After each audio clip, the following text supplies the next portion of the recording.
En 2023, une équipe de chercheurs a exploré pendant des semaines l'une des jungles les plus reculées de la planète. Ils recherchaient un animal que la plupart des scientifiques croyaient disparu depuis des décennies, et ils l'ont trouvé. 4 courtes vidéos de quelques secondes seulement chacune ont suffi à confirmer ce qui semblait impossible. Une espèce que l'on pensait disparue à jamais était toujours là, vivante, se déplaçant toujours dans la forêt obscure, comme si de rien n'était. C'est le sujet de cette vidéo. Non seulement des animaux rares, mais aussi les instants où ils ont été capturés par la caméra. Les images fortuites, les flashs des pièges photographiques, les séquences que les scientifiques ont visionnées en boucle incrédules. Certains de ces animaux existent en si petit nombre qu'on pourrait les compter sur les doigts d'une main. Certains étaient considérés comme disparus à jamais, et quelques-uns connaissent un retour inattendu. Voici 20 des animaux les plus rares jamais filmés. Mais avant de commencer, abonnez-vous à notre chaîne et laissez un like. C'est parti. Numéro 20, le vaquita. Nous commençons cette liste avec un animal qui pourrait bien ne pas survivre à la fin de cette décennie. Le vaquita est le plus petit cétacé de la planète, un minuscule marsouin d'environ 1,2 m de long, aux yeux cernés de noir, ce qui lui donne une expression constamment effrayée. Il vit exclusivement dans le nord du golfe de Californie, une étroite bande de mer entre la péninsule de Basse-Californie et le Mexique continental. Et à l'heure actuelle, on estime qu'il n'en reste qu'une dizaine, soit 10 individus dans tout l'océan. Cette espèce n'a été officiellement découverte qu'en 1958. En moins de 70 ans, soit l'équivalent d'une génération humaine, sa population est passée de l'anonymat à l'extinction quasi totale. Il ne s'agit pas d'un lent déclin, mais d'un effondrement qui se produit sous nos yeux. La cause est d'une simplicité presque insultante, les filets de pêche illégaux. Ces grands filets à mailles larges sont déployés dans le golfe pour capturer le totoba dont la vessie natatoire est exportée vers la Chine pour être utilisée en médecine traditionnelle. Le vaquita curieux et lent s'en mêle dans ces filets et se noie. Il n'est ni chassé ni ciblé. Il se trouve simplement au mauvais endroit. La première photographie nette d'un vaquita sauvage date de 2003. Seulement une image floue d'une tête émergeant de l'eau. Pendant la majeure partie de l'histoire de l'humanité, nous ignorions jusqu'à l'existence de cet animal. Aujourd'hui, nous assistons à sa disparition. Des équipes de conservation œuvrent sur l'eau chaque saison. Des navires de la marine mexicaine patrouillent la région. Les organisations internationales ont dépensé des millions pour tenter de le sauver, et pourtant, sa population ne cesse de diminuer. 10 vaquitas, une tempête, un filet, une mauvaise saison. Et cette espèce pourrait disparaître à jamais, alors que la plupart des gens n'en ont jamais entendu parler. Numéro 19, l'okapi. Pendant des années, les explorateurs européens ont entendu les récits des communautés locales d'Afrique centrale à propos d'un étrange animal forestier. Quelque chose de grand, de rayé qui se déplaçait dans la jungle d'Otori comme un fantôme. Le monde extérieur l'a longtemps considéré comme un mythe, une légende locale, une de ces histoires qu'on se raconte autour d'un feu de camp et qui s'enrichit à chaque fois qu'on la raconte. Puis, en 1901, la science a enfin rattrapé la réalité. L'okapi existait bel et bien, et c'est l'un des animaux les plus improbables visuellement de la planète. Son corps d'un brun rougeâtre profond est recouvert d'une fourrure douce et veloutée, d'où apparaissent sur l'arrière-train et le haut des pattes des rayures noires et blanches bien définies qui semblent appartenir à un tout autre animal. On pense immédiatement aux zèbres, mais l'okapi n'est pas apparenté aux zèbres. En fait, c'est le plus proche parent vivant de la girafe. Si on regarde attentivement, on le voit bien. Le cou allongé, les grandes oreilles mobiles, le même type de pelage velouté. L'okapi est en quelque sorte ce à quoi une girafe pourrait ressembler si elle avait évolué pour vivre dans des forêts denses, où un coup de 6 mètres serait un sérieux handicap. Ces rayures ne sont pas décoratives. Dans la lumière verte filtrée par la canopée de la forêt d'Aturi, les rayures de l'okapi brisent sa silhouette, le rendant extrêmement difficile à repérer, même de près. Les jeunes okapis utilisent ces rayures pour suivre leur mère à travers la végétation dense, comme s'ils suivaient un signal visuel dans l'obscurité de la forêt. Aujourd'hui encore, apercevoir un okapi sauvage est rare. La forêt où ils vivent est politiquement instable, difficile d'accès, et compte parmi les écosystèmes les moins étudiés de la planète. La plupart des images existantes proviennent de pièges photographiques, des instants brefs, accidentels et extraordinaires. Un animal qui s'est caché à la science pendant presque toute l'histoire de l'humanité et qui se cache encore. Numéro 18, le dauphin de l'Irrawaddy. Ce dauphin n'a rien à faire là où il vit. La plupart des dauphins sont des animaux marins, faits pour la haute mer, les longues distances et les plongées profondes. Le dauphin de l'Irrawaddy a choisi les rivières. Il vit dans des systèmes d'eau douce comme le Mekong, l'Irrawaddy et le Mahakam, des fleuves qui traversent certaines des régions les plus densément peuplées de la planète. Et cette décision évolutive prise il y a des millions d'années est en train de tuer l'espèce. Le Mekong abrite à lui seul plus de 1000 espèces. Le dauphin de l'Irrawaddy occupe une place prépondérante au sein de cet écosystème, à la fois comme prédateur et comme élément clé de son équilibre. Sa disparition ne se limite pas à créer un vide.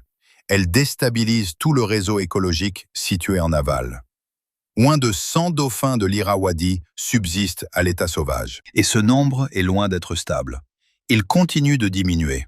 Des sous-populations entières ont déjà disparu, non pas à cause de la chasse délibérée, mais à cause de la violence silencieuse et souvent non documentée des filets de pêche. Les dauphins ne sont pas la cible. Ils suivent les poissons dans les zones de pêche, se retrouvent piégés et se noient avant de pouvoir remonter à la surface. Ces décès surviennent souvent la nuit. Nombre d'entre eux ne sont jamais recensés. Ils ne reviennent tout simplement jamais. Pendant des générations, les communautés riveraines du Mekong ont considéré le dauphin de l'Irrawaddy comme un animal sacré, protecteur des pêcheurs et symbole de bonne fortune. On croyait que lui faire du mal entraînerait des conséquences néfastes. Cette protection culturelle a ralenti le déclin pendant des décennies, mais n'a pas suffi à l'enrayer. Ce qui rend cette histoire encore plus difficile, c'est le lieu où elle se déroule. Le Mekong est l'un des systèmes fluviaux les plus étudiés au monde. Les scientifiques savent précisément ce qui tue ces dauphins où ils vivent et ce qui doit changer. Et pourtant, le déclin se poursuit. Numéro 17. Le sola. La plupart des découvertes de nouveaux grands mammifères se font de la même manière. Un crâne, quelques os, une peau trouvée dans une cabane de chasseurs, des indices fragmentaires de l'existence d'une espèce sans en révéler la nature exacte. C'est ainsi que la science a découvert le sola en 1992. Tout a commencé avec un crâne orné de 2 longues cornes droites, trouvé dans une chaîne de montagnes isolée à la frontière entre le Vietnam et le Laos. Il ne correspondait à rien dans les archives scientifiques.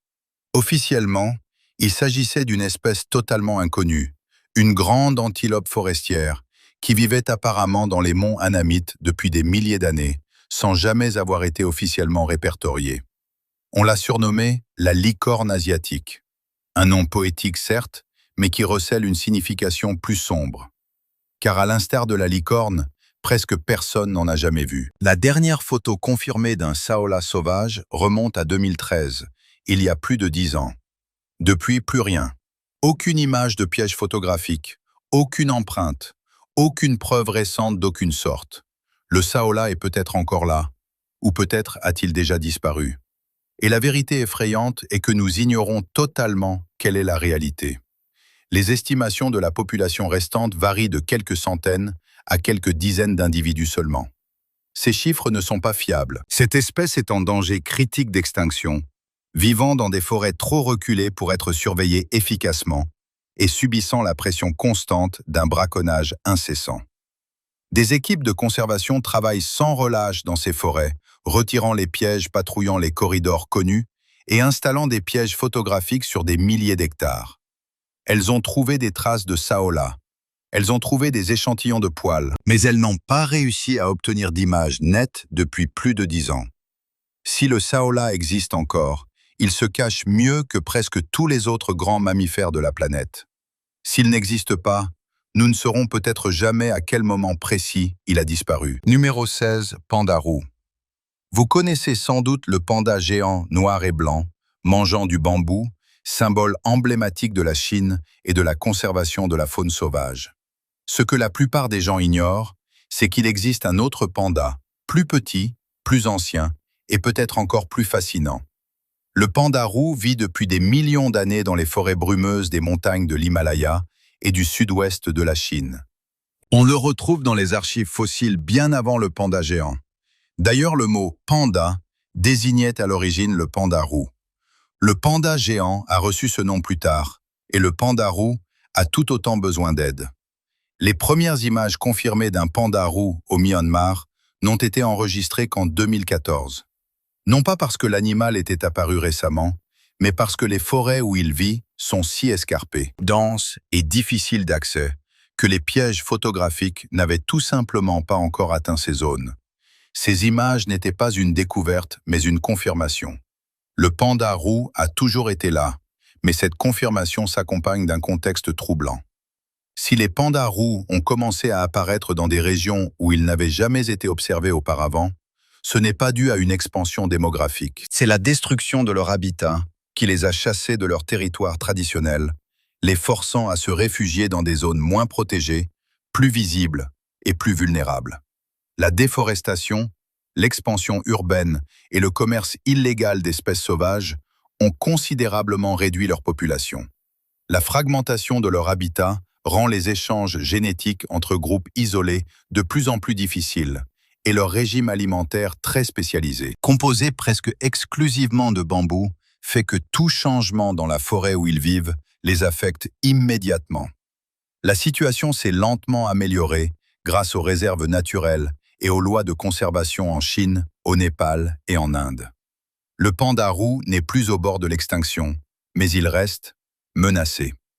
Sa capacité de rétablissement est si fragile qu'une seule décennie de déforestation massive pourrait tout anéantir. Numéro 15. Le grand argus. Le grand argus vit dans les forêts de plaine de Bornéo et de la péninsule malaise.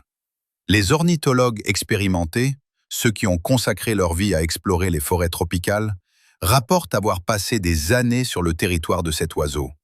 Certains ont même attendu des décennies, et puis l'espace d'un instant, il apparaît.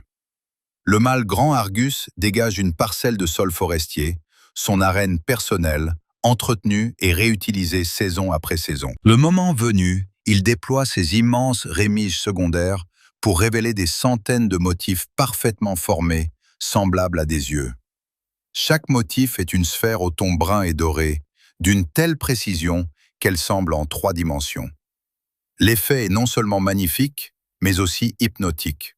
On a l'impression d'être soudainement entouré de 1000 yeux qui nous observent. La parade ne dure que quelques minutes, parfois moins, après quoi l'oiseau replie ses ailes, se fond dans la végétation dense et disparaît complètement, comme s'il n'avait jamais été là. Les images filmées de cette parade sont extrêmement rares. Non pas que cela n'arrive jamais, mais parce que placer une caméra dans la bonne forêt, au bon endroit, au bon moment, relève d'une chance inouïe. Visionner l'un de ces enregistrements, c'est bien plus qu'observer un oiseau en pleine action. C'est assister à un spectacle que la plupart des gens d'aujourd'hui ne verront jamais de leurs propres yeux. Numéro 14. Le tamarin lion doré. Toutes les histoires de cette liste ne sont pas des avertissements, certaines en sont la preuve. La preuve que lorsque l'humanité s'engage véritablement à réparer un problème, la nature réagit. Le tamarin lion doré est un petit singe originaire des forêts atlantiques côtières du Brésil, l'un des écosystèmes les plus riches en biodiversité et les plus détruits de la planète.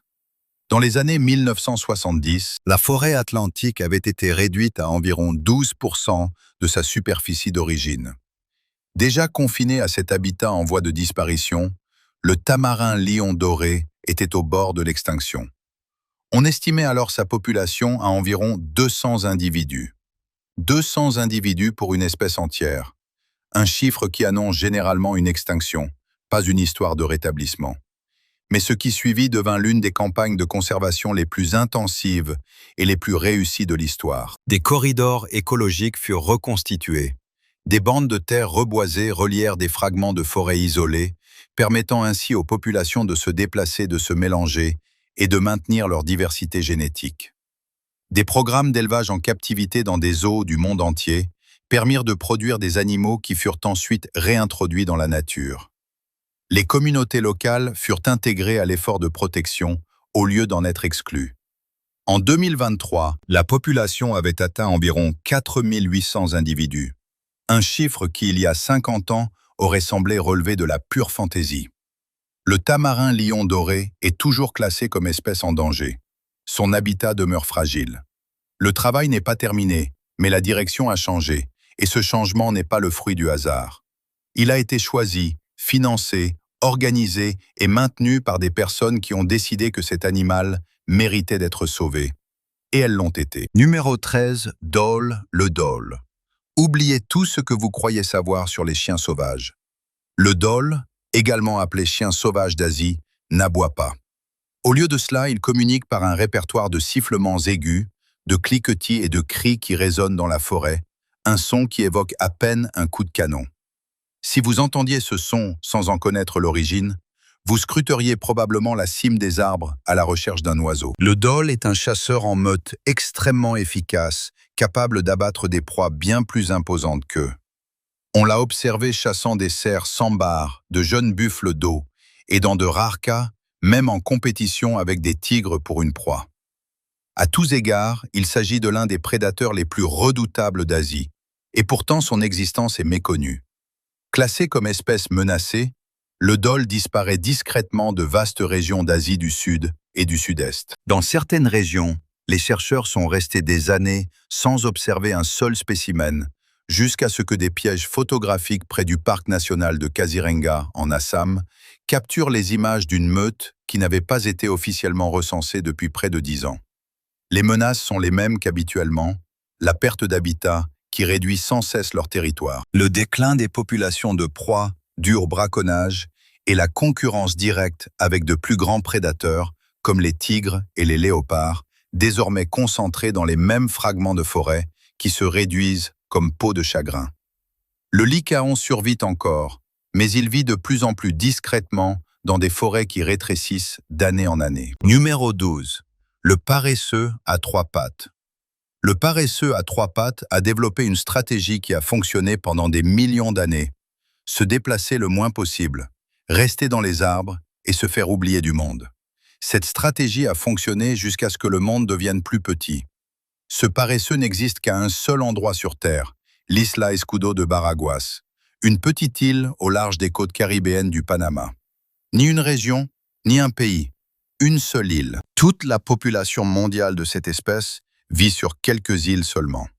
Des kilomètres carrés de mangroves et de forêts, une superficie qu'on pourrait traverser à pied en un après-midi.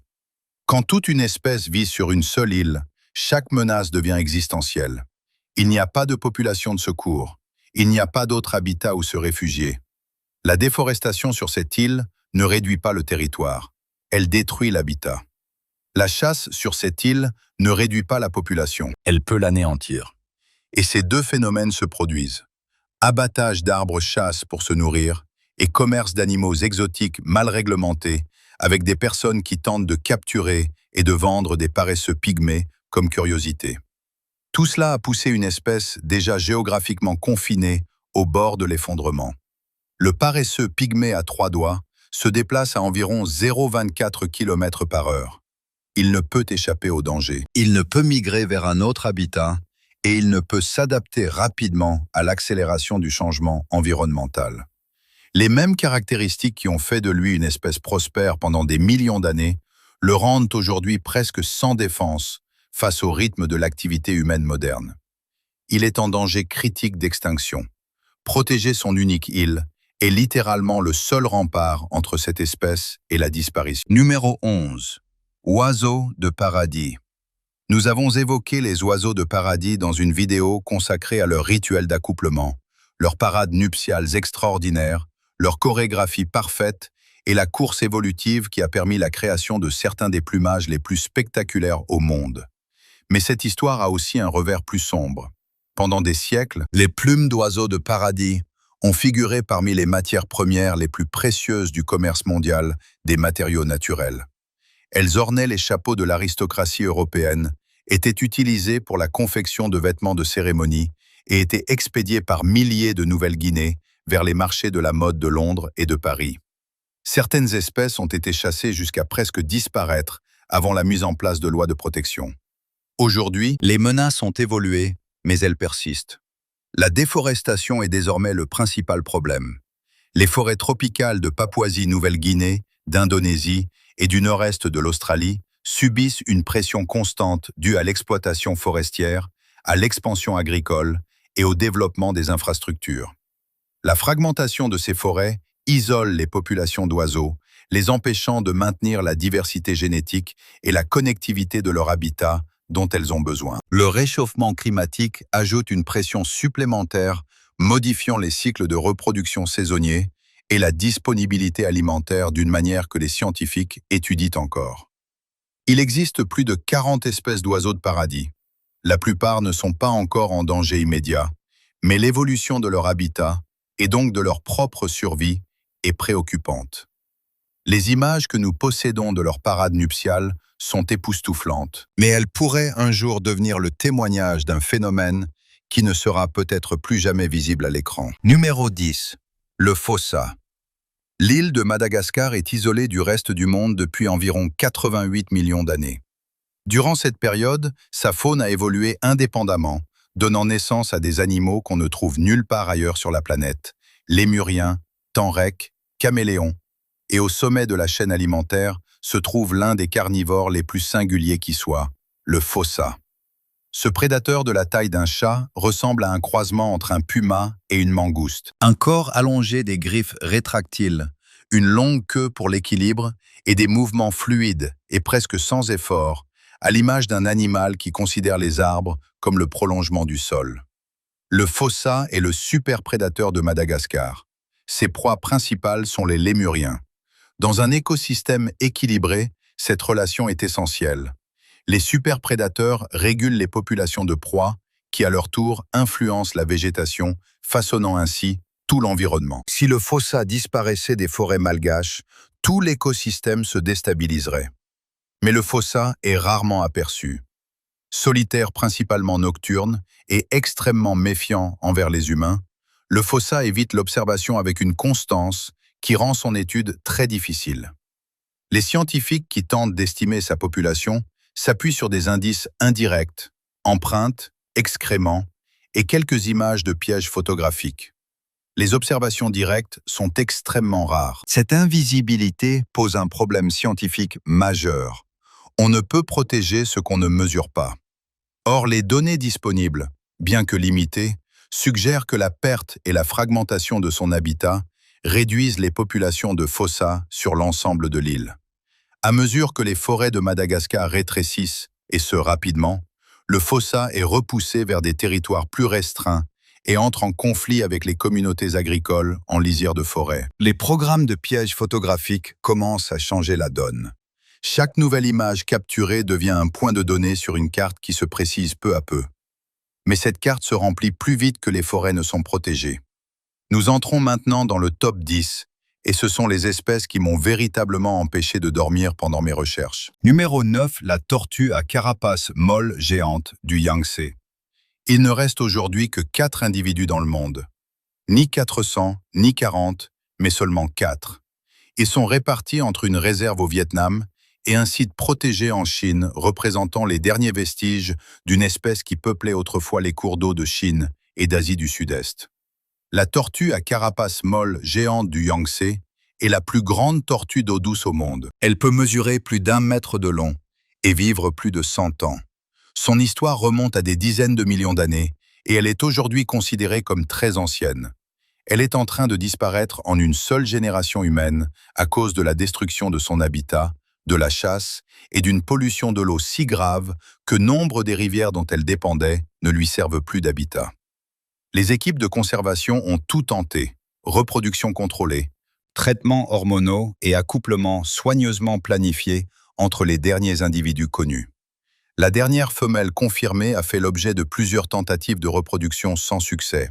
Si elle meurt avant que la situation ne change, ne laissant que des mâles, l'espèce entrera dans une phase terminale.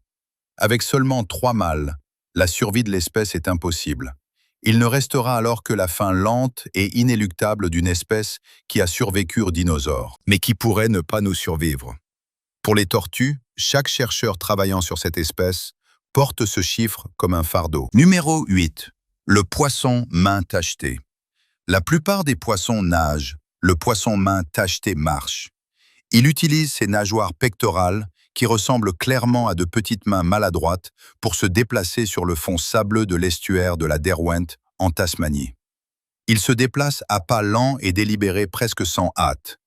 Il ressemble moins à un poisson naviguant dans son environnement qu'à un poisson qui a décidé que nager était indigne de lui. C'est un de ces animaux qui vous font repenser ce qu'est un poisson. Le poisson-main tacheté appartient à une famille qui a développé des nageoires ambulatoires il y a des dizaines de millions d'années, bien avant que le premier animal ne foule la terre ferme. Le regarder se déplacer donne presque l'impression d'observer une ébauche de la vie terrestre. Le problème, c'est que son monde est incroyablement petit. L'intégralité de la population connue vit exclusivement dans l'estuaire de la Derwent, un unique estuaire situé dans une région spécifique de Tasmanie, à une faible profondeur sur un fond marin sableux. C'est tout. Il n'existe aucune autre population. Il n'y a pas d'habitat alternatif, l'espèce n'a aucune marge de manœuvre. La pollution de la ville de Hobart atteint l'estuaire. L'aménagement du littoral a altéré la qualité de l'eau. Et les étoiles de mer invasives du Pacifique Nord s'attaquent massivement aux acidies d'élevage, organismes marins que le poisson-main utilise comme point d'ancrage pour ses œufs. Sans ces points d'ancrage, la reproduction échoue. Chacune de ces pressions prises individuellement serait gérable, mais combinées, elles ont mis en péril l'espèce. Le poisson-ange a été décimé et est aujourd'hui en danger critique d'extinction. Des programmes de conservation cultivent des tulipes de mer, organismes indigènes servant à fixer les œufs et les réintroduisent dans son habitat. C'est un travail méticuleux, coûteux et ingrat, mais c'est aussi le seul rempart contre la disparition définitive de cet animal extraordinaire du seul estuaire qu'il ait jamais connu. Numéro 7. Le requin-ange. Quand on pense à un requin, on imagine souvent une torpille de muscles et de dents fendant les flots. Le requin-ange est tout autre chose, aplati comme une raie, presque aussi large que long. Il passe la majeure partie de sa vie plaqué contre le fond marin sableux, immobile et quasiment invisible, attendant qu'une proie s'approche suffisamment pour l'attaquer. Il ne chasse pas, il ne patrouille pas, il attend avec une patience quasi géologique. Autrefois commun dans les eaux côtières d'Europe, de la Norvège aux îles Canaries, de la Méditerranée aux îles Britanniques, les requins-anges ne subsistent aujourd'hui que dans les eaux du pays de Galles et des îles Canaries. Protégés par des lois interdisant de les capturer ou de leur nuire, les autres ont tout simplement disparu dans le silence. Le chalutage de fond pratique, consistant à traîner de lourds filets sur le fond marin, a décimé les populations sur l'ensemble de leur aire de répartition pendant des décennies de pêche industrielle. L'ange de mer immobile sur le fond marin, précisément là où passent ses filets, était sans défense. Lorsque le déclin a finalement été documenté, l'espèce avait déjà disparu de la majeure partie de son aire de répartition historique. Les rares images existantes d'anges de mer dans leur habitat naturel sont saisissantes précisément par leur immobilité absolue. Un animal qui ne représente aucune menace, qui a simplement besoin d'un fond marin intact et qui, en somme, demande qu'on le laisse tranquille. Le fait que nous ayons failli le perdre malgré tout en dit long sur la façon dont nous traitons les océans. La restauration est possible. Le pays de Galles l'a prouvé, mais cela exige un engagement à long terme et la volonté de préserver certaines zones du fond marin pour certains types de pêche. Numéro 6. Le kakapo en Nouvelle-Zélande a passé des dizaines de millions d'années sans prédateurs terrestres. Rien ne chassait les oiseaux là-bas. Rien ne parcourait la végétation à la recherche de nourriture. Au fil de l'évolution, les oiseaux de Nouvelle-Zélande ont relâché leur défense. Le kakapo, plus que tout autre, a cessé de voler. Pourquoi voler si rien ne le poursuit? Il est devenu nocturne. Il a grandi atteignant environ 4 kilos, ce qui en faisait le perroquet le plus lourd du monde. Il a développé un parfum doux et musqué, parfois décrit comme un mélange de miel et de résine de violon. Et lorsqu'il se sentait menacé, il adoptait une stratégie parfaitement efficace contre des prédateurs qui n'existaient pas encore. Il s'immobilisait complètement, comptant sur son camouflage vert-brun. Puis, les humains sont arrivés, apportant avec eux rats, hermines et chats. Des prédateurs qui chassaient à l'odorat la nuit. Justement au moment où le kakapo était le plus actif, La stratégie de l'immobilité, si efficace contre les prédateurs visuels, s'est avérée totalement inefficace. Les chats le tuaient au sol, les hermines pillaient les nids, les rats mangeaient les œufs. Quelques siècles après l'arrivée de l'homme, le kakapo a disparu de la majeure partie de la Nouvelle-Zélande. À la fin du XXe siècle, la population mondiale de kakapos avait chuté à seulement 51 individus. Ce qui s'est passé ensuite est devenu l'une des interventions de conservation les plus remarquables jamais entreprises. Chaque kakapo survivant a été capturé, nommé, équipé d'émetteurs radio et transféré sur des îles exemptes de prédateurs où des équipes suivent chaque individu. Chaque saison de reproduction est gérée, chaque œuf est suivi, chaque poussin est pesé et examiné. La population est passée de 51 à plus de 200 individus, non pas par une protection passive, mais grâce à des soins attentifs et personnalisés. Chaque kakapo vivant aujourd'hui a un nom, une personnalité et un dossier comportemental complet tenu à jour par des chercheurs qui le connaissent individuellement. C'est la conservation dans sa forme la plus intime, non pas la gestion d'une population, mais la prise en charge d'animaux spécifiques, un par un. Et cela fonctionne. Numéro 5. L'échidné à long bec. En novembre 2023, une équipe de chercheurs de l'Université d'Oxford est revenue d'une expédition dans les monts Cyclopes, en Papouasie, Indonésie. Ils avaient passé des semaines à parcourir l'un des terrains les plus reculés et les plus difficiles de la planète. En visionnant les enregistrements de leurs pièges photographiques, ils ont fait une découverte stupéfiante. 4 courtes vidéos de quelques secondes seulement chacune révélaient un petit animal épineux se déplaçant dans la végétation, son long museau collé au sol. Il s'agissait de l'échidné à long bec d'Attenborough, une espèce qui n'avait pas été observée depuis 1961, soit 62 ans. La plupart des scientifiques la considéraient comme disparue à jamais. Elle figurait sur les listes d'espèces probablement éteintes.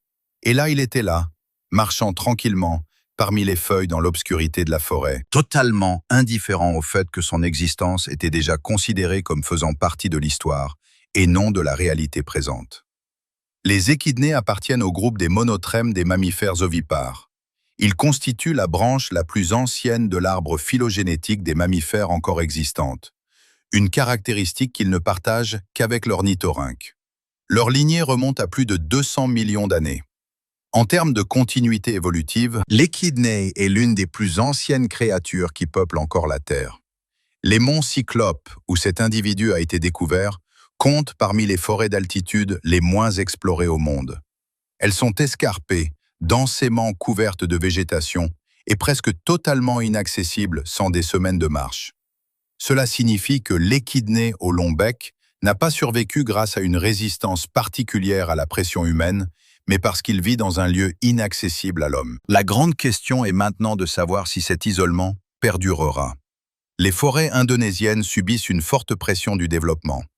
L'inaccessibilité qui a protégé l'échidné ne durera peut-être pas éternellement, mais le temps d'un instant extraordinaire, en novembre 2023, une espèce a refait surface, et cela mérite d'être célébré. Numéro 4. L'axolotl. L'axolotl peut régénérer un membre perdu en quelques semaines seulement. Il peut régénérer les tissus cardiaques endommagés et même réparer des parties de sa propre moelle épinière. Les scientifiques qui étudient la médecine régénérative analysent la biologie de l'axolotl depuis des décennies, cherchant à comprendre comment un animal peut se reconstruire au niveau cellulaire d'une manière dont les mammifères, y compris les humains, sont tout simplement incapables. Cet animal n'est pas seulement rare, il est scientifiquement irremplaçable. Et pourtant, il disparaît du seul milieu naturel où il ait jamais existé. Les axolotls sont endémiques d'un petit réseau de lacs et de canaux près de Mexico. Plus précisément, du système de zones humides de Xochimilco, vestige du vaste réseau lacustre qui recouvrait autrefois la vallée de Mexico. Avec l'expansion de Mexico au cours du XXe siècle, ces lacs ont été asséchés, détournés et recouverts de constructions. Seuls subsistant les canaux de Xochimilco, fortement pollués et envahis par des espèces de poissons non indigènes qui dévorent les œufs et les juvéniles d'axolotls. De plus, leur habitat se réduit d'année en année, tant en superficie qu'en qualité d'eau. À la fin des années 1990, les chercheurs recensaient des milliers d'axolotls par kilomètre carré dans ces canaux. En 2015, leur densité avait chuté à quelques individus seulement. L'axolotl est extrêmement populaire dans le monde entier, comme animal de compagnie, comme animal de laboratoire, et même comme icône d'Internet, avec son sourire permanent et ses branchies plumeuses. Mais sa population sauvage est en danger critique d'extinction. Dans ce système lacustre situé sous une ville de 21 millions d'habitants, on compte des millions d'axolotls en captivité. Les axolotls sauvages, quant à eux, ne sont plus que quelques centaines, et ces deux groupes ne sont pas comparables du point de vue de la conservation. Les populations captives ne restaurent pas les écosystèmes naturels, et la biologie d'une espèce évolue au fil des générations en captivité. Des efforts de restauration sont en cours à Xochimilco, projet de filtration de l'eau, élimination des espèces envahissantes et programme de conservation communautaire formant les agriculteurs locaux à devenir les gardiens de l'axolotl. Ces efforts seront-ils suffisants pour contrer les pressions exercées sur le dernier habitat sauvage de cet animal? C'est la question qui déterminera son avenir. Numéro 3. L'orang-outan de Sumatra. L'orang-outan passe la majeure partie de sa vie dans les arbres. Chaque nuit, il construit un nouveau nid, une plateforme fraîchement aménagée avec des branches tordues et tressées, perchées bien au-dessus du sol. Il utilise des outils, planifie ses activités, et on l'a observé transmettre des compétences aux plus jeunes, tout en adaptant son comportement en fonction de son expérience. L'orang-outan de Sumatra est l'un de nos plus proches parents vivants, et il est en danger critique d'extinction. Sumatra a perdu plus de la moitié de sa couverture forestière au cours des 50 dernières années. Les plantations d'huile de palme, les industries du papier et de la pâte à papier, ainsi que l'expansion agricole, ont transformé des forêts anciennes en monoculture à un rythme difficilement concevable. Ce qui était autrefois une forêt continue se fragmente en parcelles isolées. Ces parcelles finissent par... Les fragments de forêt se transforment en petits îlots boisés, cernés de terre déboisée. Un orang-outan vivant dans un fragment de forêt ne peut se déplacer facilement vers un autre. Il ne peut traverser les zones dégagées en toute sécurité et peine souvent à trouver des partenaires en dehors de son groupe. À mesure que ces fragments se réduisent et s'isolent génétiquement, la viabilité de la population commence à se détériorer. L'orang-outan de Sumatra ne perd pas seulement son habitat, il perd aussi la connectivité nécessaire à sa survie dans le territoire. On estime qu'il reste moins de 14 000 orang-outans de Sumatra à l'état sauvage, et leur population continue de décliner. Le rythme de la déforestation à Sumatra a quelque peu ralenti ces dernières années grâce à la pression internationale et aux politiques de conservation nationale. Mais ralentir le déclin ne signifie pas l'arrêter. Numéro 2. Hippocampe géant d'Indonésie. Lors de la reproduction des hippocampes, la femelle dépose ses œufs dans une poche située sur l'abdomen du mâle. Celui-ci les féconde ensuite en interne, les porte pendant la gestation et donne naissance à une portée souvent composée de centaines de petits vivants. Pour l'œil humain, le processus est presque impossible à distinguer d'un accouchement. Il s'agit d'un des rares exemples de gestation masculine dans le règne animal. Chez l'hippocampe géant d'Indonésie, ce phénomène se produit dans l'un des environnements marins les plus menacés de la planète. Cette espèce, plus grande que la plupart de ses congénères, est un animal remarquable au mouvement lent et délibéré qui s'ancre aux coraux et aux herbiers marins autour d'un petit nombre d'îles indonésiennes. Sa taille le rend beaucoup plus visible que les hippocampes plus petits, ce qui en fait une cible pour le commerce aquariophile et pour les marchés de la médecine traditionnelle qui utilisent des hippocampes séchés sans distinction d'espèce ou de statut de conservation. Mais la menace la plus profonde est structurelle. Les hippocampes sont des indicateurs écologiques des espèces dont la présence ou l'absence reflète la santé globale des écosystèmes récifaux qu'ils habitent. Lorsque les populations d'hippocampes géants déclinent, cela signifie généralement que les coraux sont fragilisés, que les herbiers marins se dégradent et que la qualité de l'eau se détériore. L'hippocampe n'est pas seulement une espèce en danger. Il est un signal d'alarme. C'est tout l'écosystème qui est menacé. Les récifs coralliens d'Indonésie figurent parmi les plus riches en biodiversité au monde. Ils sont aussi parmi les plus vulnérables. la pêche à l'explosif, les rejets polluants liés à l'aménagement du littoral, l'élévation de la température des océans, qui provoque le blanchissement des coraux et la contamination des eaux côtières, contribuent tous à la dégradation de ces écosystèmes fragiles. Numéro 1. Le panda géant. Cet animal est devenu l'emblème de la conservation mondiale et son rétablissement contre toute attente a porté ses fruits. En 2016, le panda géant a été reclassé sur la liste rouge de l'UICN, Union internationale pour la conservation de la nature, passant de la catégorie « en danger » à « vulnérable ».